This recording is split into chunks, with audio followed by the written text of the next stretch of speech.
Hello everybody, in this tutorial I'll show you how to get the Coconut Bidon in Green Hill. This is going to be especially useful if you want to gather some water.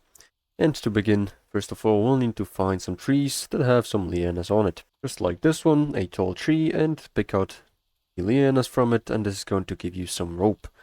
I already have the full inventory of it. And now the second thing we will need is a coconut. You can find coconuts on some coconut palms. And usually they're going to have a green coconut fallen nearby. So just look at the ground, and when you see one, look above and find a coconut palm.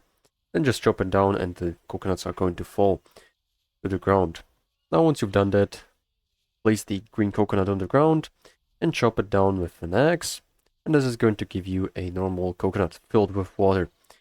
Nextly, we'll need to expand it using the right mouse button and go ahead and drink it or spill the water. And once you've done that, we'll have a empty coconut.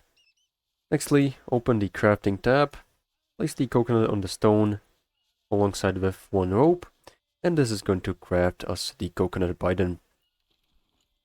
So just go ahead and craft it, and now you can use it. So this is pretty much all how to get it. Make sure to like and subscribe if you found this helpful, and see you in the next one.